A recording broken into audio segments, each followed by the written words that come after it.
your child isn't listening, the problem may not be your child's behavior. The problem may be the method you are using to correct. Most parents think discipline is about making a child to obey. But discipline is about teaching children how to regulate themselves when you are not there. And if your child constantly ignores, talks back, resists instruction, or pushes boundaries, I need you to hear this clearly. Your child is not trying to ruin your life. Something deeper is happening. In this video, I'm going to unpack why children don't listen, what's really happening in their brain and nervous system. And I'll walk you through a step-by-step discipline framework that builds respect without fear, obedience without shouting, and cooperation without power struggle. From my experience from working with families dealing with severe defiance, emotional outbursts, shut down behaviors, and constant resistance, I can tell you that children don't respond to intensity. They respond to clarity, safety, and consistency. By the end of this video, you will understand the 4 real reasons children don't listen.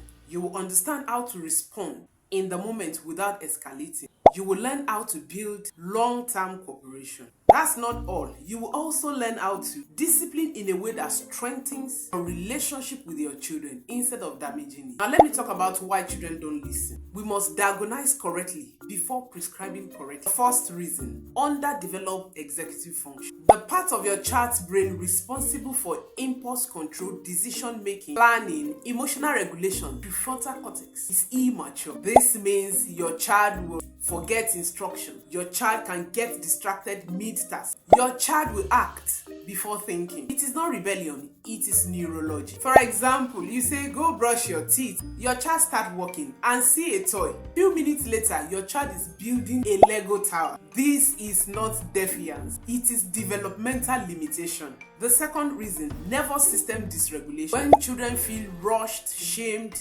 overstimulated, powerless, their nervous system shifts into fight, flight, running away, freeze, shut down, fun, temporary compliance, then later resentment. A dysregulated child cannot access reasoning. If you try to lecture during dysregulation, you are talking to a brain that is offline. The third reason, power struggles. Children are wired for autonomy. When instruction feels like control, resistance increases. If your child says no frequently, it may not be about the task. It may be about reclaiming power. The fourth reason, inconsistent follow-through. If sometimes you enforce rules and sometimes you are too tired to enforce rules, your child learns, maybe I can outlast this. Children test boundaries to measure their safety. Consistency, it builds security. Pause and reflect. Which of this sounds like your own? Brain immaturity, dysregulation, power struggle, inconsistency. Now, part 2, the discipline shift from control to coaching.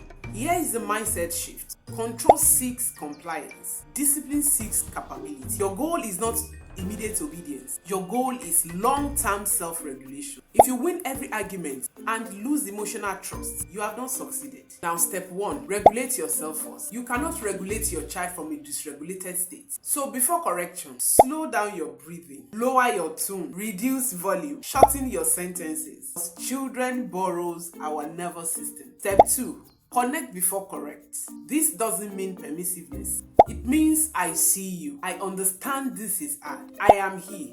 Then boundary. Example, I know you are upset because the screen time is over. It's still over. That is empathy plus firmness. Not empathy instead of firmness. And not firmness instead of empathy. Both. Step 3, the 5-step discipline framework. Now I go practical. Step 1, set clear instructions, not vague commands. Avoid behave yourself. Stop it.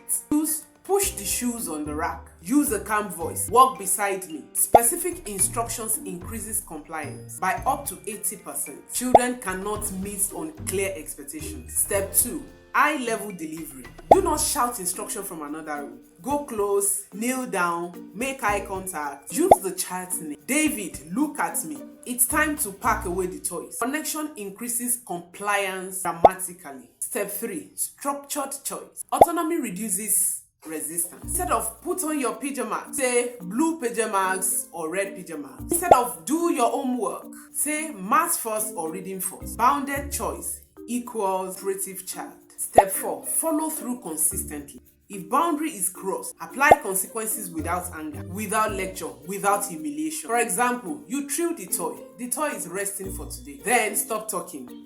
Over explaining weakens authority. And step 5, repair after conflict. This is where most parents fail.